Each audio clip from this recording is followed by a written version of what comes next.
The Dallas Cowboys could be at full health going into week 7. Does that mean they're going to pull off the upset? We'll get to that and more next.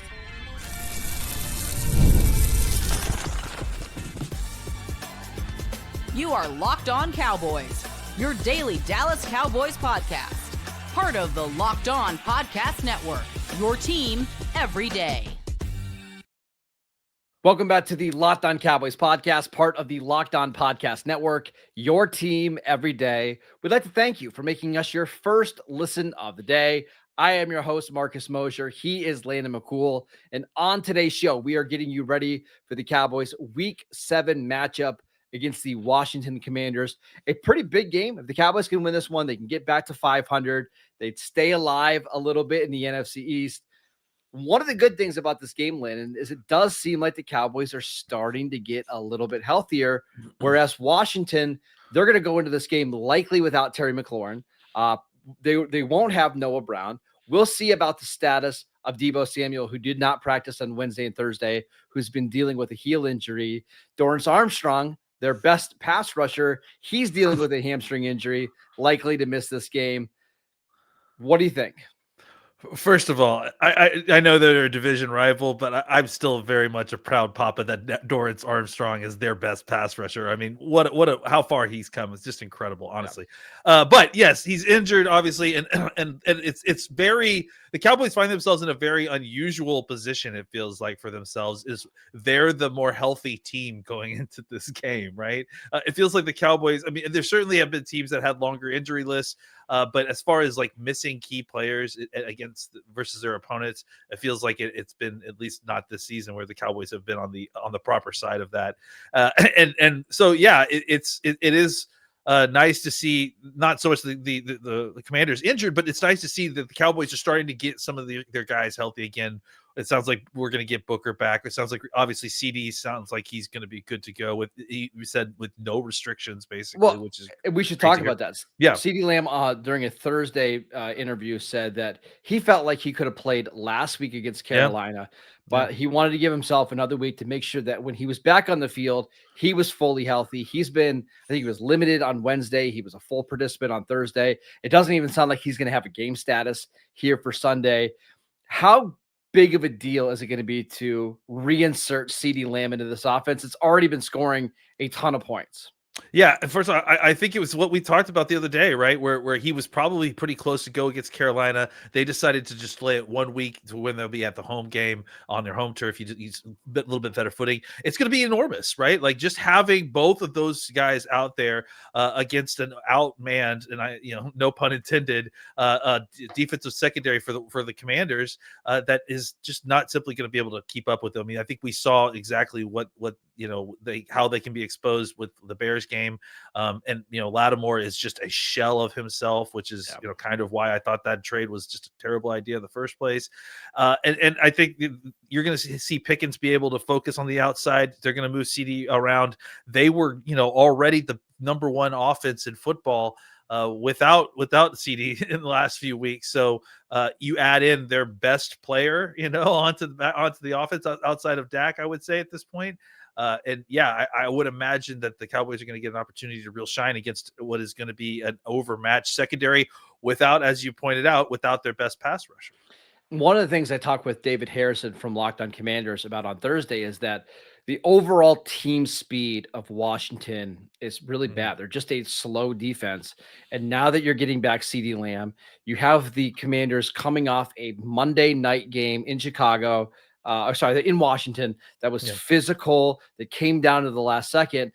I feel like this is the game where the receivers are going to have to win. Like you're going to have to make plays after the catch, expose kind of the middle of this defense. Bobby Wagner has been an awesome player throughout his NFL career. He's really starting to slow down. It's that middle of the field that they're going to need to attack if they want to win this one. Yeah, and honestly, I'm a little surprised because I understand that Quinn likes his vets, and I understand the state of where the Commanders roster is, but The other thing that Quinn's defense is built on is speed, and the fact that they don't have that speed. I mean, Frankie Louvu is a great athlete, but outside of that, they have a lot of older players at very key positions, and it's starting to show. And I think that this was something that we had talked about when we talked about the Commanders early in the season, is that this defense was going to get old really quickly because several key members are 32, 33, 34 plus, and we're not talking about quarterbacks. There's about defensive players, and that's not a good age to be to still be trying to run around and making tackles on guys like CeeDee Lamb and George Pickens. So, and you really feel it. You really feel it in these shortened weeks where, hey, it's 6 days now. You're going on the road to play a game in Dallas. That's where I would love, and we saw this last week for Chicago. Like, they basically iced this game by just running outside zone and tosses to DeAndre Swift, and the linebackers couldn't get there. Like, they knew they were running the ball in the soaking rain, and they couldn't get there. So I think this is a big game. If Kevontae Turpin can play, being able to make plays, on jet sweeps, on screens, they're going to have to run the ball as well. If they can run the ball on this Washington defense, they're going to move the ball up and down the field.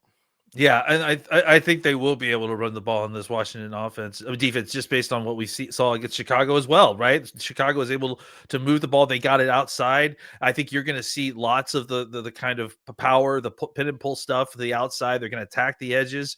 Without Dorrance Armstrong, it's going to be kind of pittance on the edge there. So stay away from Allen in the middle and just run out to the outside and attack the edges. And I think that they're going to have success, especially for a group that's is older, like we said, and making them run and get their legs going. Like, it's just, you get them going physically, vertically off the ball, and then you hit them with play action over the top. And I think that they're going to fold pretty quickly if you can just get it right and execute correctly. How do you think Dak is going to do against the Dan Quinn defense? Because this is a defense that he's seen for 3 years in Dallas. He didn't get to play against Washington last year because of the injuries. It was Cooper Rush the first time around, Trey Lance in the second game. Any concerns about him and going up against Dan Quinn here? Well, I think it's mostly, Quinn's not going to do something super exotic coverage wise. I think it'll be man coverage. So really it's about your guys beating their guys, and it'll be cover 3, cover 1, maybe some, cover 6 stuff, but not a ton of different stuff. I think it's mostly just going to be about the Cowboys offensive line being able to sort the multitude of fronts that they're going to see. They'll throw a bear front. There'll be 4-man, 5-man surfaces. They'll blitz. They'll send twists. They'll do different stuff to try to get, they don't have a talent, right? So what they're going to do is they'll throw the kitchen sink at the offensive line. Dak is obviously one of the most cerebral quarterbacks in the NFL, has seen it all, has certainly seen all of Dan Quinn's tricks. So I think, if it's about getting your line set pre-snap, I think at this point we feel good about where we are with the offensive line, and they're able to kind of sort that out. We'll see if Booker, who struggled with some of the twist and stunt stuff, if he's going to be a little bit better at that, recognizing it, hopefully. But yeah, I think Dak should be able to sort this out, and then ultimately it's about the wide receivers beating man coverage, which I think in this situation, looking at who they're matched up against, they shouldn't have too much of an issue. We're going to talk about the Cowboys defense next, but going into this game, Blind, how many points do you think the Cowboys offense needs to kind of circle to get to? Like, what's the target number here? I'm going to say 8 touchdowns. I might get it done. I don't know. I think it's got to be something. I don't know. I think in my mind, 35 points is what you need to win this game. I would go for that. And honestly, I know that sounds ridiculous, but I think that's the mindset you need to be aggressive enough to play the brand of football that you're going to need to play in order for you to hold up your defense, even with the injuries that the Washington offense has. I was going to say 31, but you're probably right. 35 is the number you got to get to. So that means how many was that? That's 5 touchdowns you need to get in this game. Yeah, and I think the reason I picked 35 is because I think you need touchdowns. So don't settle for getting that field goal at the end. That may be the one that. So I wanted it to be on an even 7. Score touchdowns, not field goals, when you get down there. All right, let's talk about how the Cowboys can try to stop Jayden Daniels here in Week 7. We will get to that next. This episode is brought to you by BetterHelp. October 10th was World Mental Health Day, and this year we're saying thank you, therapists. Life can be tough on and off the field. And behind millions of mental health journeys are therapists who showed up, listened, and helped people take the step forward that they've been needing to take. BetterHelp is shining the spotlight on the connections while also making it simple for you to find the support whenever you need it. Therapy moments can be life-changing, whether it's learning to better connect with your kids, healing a relationship, or finding healthy ways to manage stress. If you've ever thought about trying therapy, this is the perfect reminder that help is out there and the right therapist can make all of the difference. This World Mental Health Day, join us in celebrating the therapists who helped millions take a step forward. If you're ready to start your own journey, BetterHelp can help you find the right therapist. Our listeners get 10% off their first month at betterhelp.com/lockedon. That is BetterHelp, HELP.com/lockedon. This episode is brought to you by Prize Picks. Every day we make decisions, but on Prize Picks, being right can actually get you paid. Don't miss the excitement of this football season with Prize Picks, where it's good to be right. Playing Prize Picks is such a fun and simple way to add more excitement to your game days. All you have to do is pick more or less on player projections like Josh Allen's passing yards, Saquon Barkley rushing for a touchdown, and you are in the game. It's also fun to follow along some other players that maybe you don't watch on Sundays because you're watching your Cowboys. So download the Prize Picks app today and use promo code LOCKEDONNFL to get $50 in lineups after you play your first $5 lineup. That's right, promo code LOCKEDONNFL for $50 in lineups after you play your first $5 lineup. Prize Picks, it's good to be right. Welcome back to the Locked On Cowboys podcast. We'd like to thank you for making us your first listen of the day. Landon, let's talk about stopping Jayden Daniels. What's the best strategy here to slow down Jayden Daniels, even if he's without his top three receivers? I think you've got to have a plan for Jayden Daniels, the scrambler, right? Like, I know we've talked about this before with Justin Fields. Obviously, Jayden Daniels is a much better passer, I think, than Justin Fields. But I think that you still really have to worry about, what having a defense that's sound and will be able to contain him and having a plan for him, because he's still scrambling at the highest rate in the entire NFL. It's 20 plus. They've reduced his 20% of his dropbacks have resulted in him scrambling. They have reduced his number of designed runs, I think, in an effort to kind of limit the contact that he's getting. But I mean, you're still seeing it on a regular basis. He's getting absolutely blasted out there because he's not protecting himself at times when he's running the ball. But even despite that, when he gets the opportunity and he sees an open lane, you're still seeing him take off at a high rate. So you need to have an answer for that immediately. And then outside of that, you've got to deal with what is a very well designed run game. So they're gonna attack you a whole bunch of different ways with blocking schemes, much like the Clayton Adams, kind of situation. So they just are going to need to play sound football and play with proper leverage, which has been an issue. And again, this is all kind of why I think we're saying, hey, Cowboys offense, score 35 points, please. Well, what's ironic about this week is we've been begging them to play more man coverage. This might be a game to play zone. Again, it was just like the Justin Fields conversation, right? Where we were like, yes, it's time to play more man coverage. And then we're looking at the numbers like, maybe not this week, maybe wait till next week. But, and I think, honestly, I think you can do that even more so with than with the Jets in this instance, because I think of the wide receivers that you're going to be facing, right? I think you have a better chance of dealing with, the injuries are going to take a toll. We'll see which of these guys make it on the field, and if any of the starting three wide receivers for Washington make it on the field. But whoever's left out on the field, like, maybe you'll have a little bit better success because you can play more zone and feel comfortable on a back end than you would if you had to face Terry McLaurin or any of these other guys. And one of the advantages to playing zone is that your defensive backs are looking at the quarterback, right? Eyes on the QB, yeah. Right, and that's kind of the point. If you can have them keeping an eye on Jayden Daniels. Now, the downside is sometimes you can get a little too aggressive doing that, and that opens up some big plays down the field. But I think that's better than having your corners turn their back to the quarterback and letting Jayden Daniels take off, because I got to believe Cliff Kingsbury we'll see again. We'll see on Deebo Samuel. His status is still up in the air, but without Terry McLaurin and Noah Brown, they're probably going to use more of his legs and more of the running game to help this offense.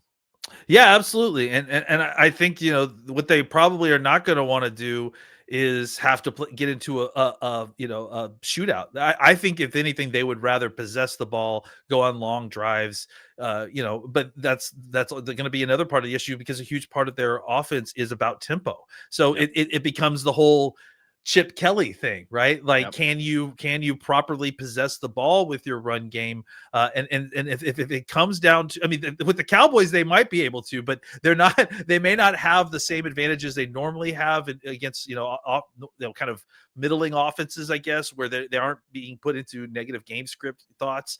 So they may not be in a situation where they're forced to, or they're able to play like fast and quick, and they may feel like they have to go on longer drives just to kind of protect their defense a little bit. So it'll be interesting to see the kind of give and take that exists there, with how the pacing goes with this offense, what their plan is. Are they just going, full attack with all backup wide receivers, and just going for it with this Cowboys defense? I mean, I don't think that's the worst idea, because they haven't really shown, the Cowboys defense hasn't really shown an ability to stop anyone yet. Is this a game where you would like to see the Cowboys blitz more, or do you want to see more contained pass rush to keep Daniels in the pocket? I think with again, like with the less experienced wide receivers out there, I think you can get away with more of like a contained rush, because again, to me, if you're power ranking the threats on the Washington offense as far as dangerous big play aspects, I think it's what Daniels can do with his legs, whether it's escaping out of the front of the pocket and just creating a big play, because he has great speed and it's tough to get an angle on him, or if it's just getting out of the pocket, into the flats and just creating new angles that are allowing guys to get open. I think the most dangerous thing is Daniels breaking from structure and what he's able to do there. So having a plan to contain that, which would be more of the kind of mush push thing, and then, sprinkling in blitzing, because I do think you have to change it up to keep him guessing a little bit. And that's why I think I might be more open to blitzing, because you've got young receivers. Maybe they're not going to be completely in sync on some of the hot routes and all that kind of stuff. So if you can speed up the game a little bit for Jayden Daniels and some of these receivers, maybe that's where you get some mistakes. That's where you can create some pressure. Yeah, I mean, honestly, it's with inexperienced wide receivers, it makes defense a little bit easier as far as what you can call, because you're not as worried about getting completely burned on the back end. Now, again, maybe we shouldn't be saying this because we represent the Cowboys defense, which has been burned by everyone. And so maybe they haven't proven without a shadow of a doubt that they can do that, even against backup wide receivers. But we'll find out. I mean, I think it gives them at least a little bit of leeway to experiment with what they want to do a little bit more. I'm going to be interested to see if the Cowboys defensive tackles can take advantage of the interior offensive line. Now, Sam Cosmi, their best interior guy, he might play in this game for the first time all year. He tore his ACL in the NFC Championship game. We're still waiting to see on his status, but Tyler Biadasz in the inside. Like, if you're going to win this game and your defense is going to get stops, Kenny Clark, Osa Digizua, and Solomon Thomas, they got to play a lot better than they did last week against Carolina, where they kind of got manhandled. Absolutely. Yeah. I mean, they all need a bounce back game, because the defensive tackle group has done pretty well for the early part of the season. Last week was really disappointing, not only for Osa, but as you mentioned, Kenny Clark. They need to play better football this week, because you need the Cowboys to control the line of scrimmage a little bit better, so you don't allow Washington to get going in the run game. You force the issue, force them into a passing situation with the subpar wide receivers that are going to be out there. And that's probably one of the better ways. Force them into third and long situations where they have to throw the football, or make Daniels, make a big play. But as long as you got a plan for that, that should work. All right, let's make our predictions for week 7, Cowboys-Commanders. We will get to that next.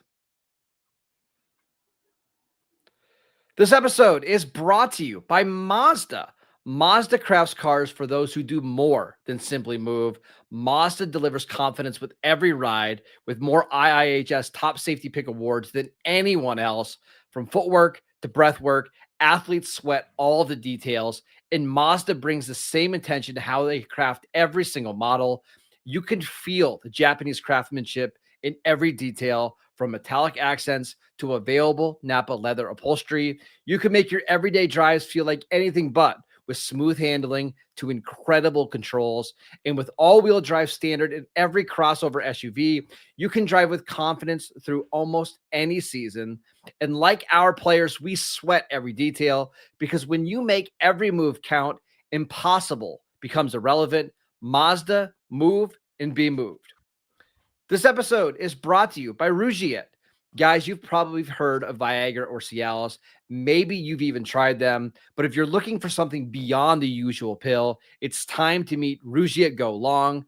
Rougiet Go Long isn't just another ED pill. It's a total game changer for confidence. Go Long combines 2 doctor-trusted medications in one dual-action formula, so you can stay hard and go the distance. The effects can last up to 36 hours. That's confidence all day, all night, and even into the next day. The process is simple. Connect with a board-certified doctor that's 100% online, and if prescribed, your treatment ships discreetly right to your door. Are you ready to level up your confidence in the bedroom? Head to Rougiet.com and use promo code LOCKEDONNFL for 15% off your first order. That is RUGIET.com, promo code LOCKEDONNFL, and make sure to use our code so they know that we sent you. Welcome back to the Locked On Cowboys podcast. We'd like to thank you for making us your first listen of the day. For your second listen, check out the Locked On NFL podcast. 2 shows every single day, one in the morning with Tyler Rowland, one in the afternoon with Tony Wiggins, available wherever you get your podcasts. All right, Lane, let's wrap up the week by giving our predictions for this NFC East showdown. Who do you got? I'm picking the Cowboys. I think. I think, I wasn't ready to do this, but with all the injuries mounting for Washington, they're at very key spots, and I think it's enough that the Cowboys will take the edge here, especially at home. You got a lot of key players coming back. The tone of the sound of the way that they're talking about CeeDee Lamb and how he could have played last week, but they decided to shut him down, makes me think that he's going to be fully good to go, on Sunday. And I just think that they are compromised in a coverage situation. Their defense is going to be rough too. And I think it's going to be enough that it's going to be the Cowboys kind of bouncing back this week and finding a way to scrap themselves back into this race somehow again. And kind of the roller coaster of up and downs continue. So we'll see. But to me, I think that it'll be a close game. But I do think it's going to be a high scoring game. Because I think neither one of these defenses are going to be able to stop each other. Stop the offense rather. So I'm going to pick the Cowboys. Let's say 35-30. I think it's going to be high scoring because it's going to have to be. Like the only thing I could see here is where it's like both teams have these like 6-7 minute drives where, it's just 8-yard completion, 5-yard completion, 7-yard completion. And then, you're really limited on the number of possessions in the game. Yeah. Having said that, I just think Washington's better. This Cowboys defense is so bad right now that it just feels like such a win to get to 3rd down. And that's when you know that you're in a bad spot, when you're just happy that you even got to a 3rd down. I'll take Washington, but I don't feel great about it. I think these 2 teams are similar. Yeah. I kind of think neither of these teams are playoff teams, to be honest with you. Well, yeah, honestly, I'm not as impressed with Washington, but this is kind of where I thought that they would be because, again, the age issue is an issue for them. I also just think that, you're just seeing them, for some teams, the pace that they play at is very difficult for them to keep up with. But for the Cowboys, they play at a faster tempo at times than Washington does. So I think the defense is not going to be as thrown off by that. And I also think that, the Cowboys, they're going to get some of these big bodies back. You're going to see this classic Quinn defense. You're going to see a bunch of 5 defensive back defenses out there. And I think that even in 11 personnel, because of the size of the Dallas offensive line and because of the changes in the kind of schemes that they're using, they're just going to be able to bully these guys in the run game from pass formations as well as run formations. And I think that that's going to help the Dallas offense control the ball a little bit bit better than the Washington offense does. Yeah, I could see that as well. Part of me thinks that Washington's just going to be able to run the ball like crazy. Ja'Cory Krosky-Merritt was running the ball really well last week before a couple fumbles. He ran the ball really well in previous weeks. Yes. And this Cowboys run defense has kind of progressively gotten worse and worse every week. It started out the season not awful, and it's gotten worse. And I think teams have figured out, like, you can run wide zone on this team over and over. Well, I think it's going to help, but when they are not as having to commit nearly as much resources to stop the pass. I mean, again, they've been burned. Why wouldn't they stop the pass? But again, with the injuries to wide receiver, maybe you lean more into kind of scheming it up, doing more cover 3 stuff, like we talked about zone. So you have an extra man in the box to kind of help with the run game a little bit more, and then make them throw the football to beat you. Which again, is a terrible prescription for since the Cowboys are so bad on pass defense. But maybe in this particular game, that is the way that you have to handle it. You have to trust that the run game is more dangerous if you don't stop it, and then just take your chances with the passing attack. That's why I'd like to see the Cowboys be aggressive, like on 1st and 10. Like, if Washington's going to try to run the ball, like, send some run blitzes and try to get some pressure to get to some of these 2nd and longs, or Washington can either try to run the ball on 2nd and long, or you're throwing at a disadvantage. You're throwing in a bad situation, right? So yeah. I'd like to see Matt Eberflus be aggressive on Sunday afternoon, because what's the point of sitting back in these soft zones and getting picked apart all game? Yeah, last thing. Disadvantageous is the word I was looking for. There you go. Last thing I was saying before we go is last week I talked about a lot how Carolina was really good on 1st down, and that you have to win 1st down to beat this offense, right? With Washington, it's 2nd down, and I think it's good. You bring up a good point. You kind of need to win 1st down to get them into disadvantageous 2nd downs, because they're winning 2nd downs at such a crazy high rate that they're not having to deal with 3rd downs. Get them into 3rd downs, and then you could win this game somehow. All right, that is it for today's show. We want to thank you for making Locked On Cowboys your first listen every single day. Go download the podcast wherever you get your podcasts. We are free and available on all platforms. Follow Landon on Twitter at McCoolBCB. I'm at Marcus_Mosher. Enjoy the game, and we'll see you right back here on Sunday night.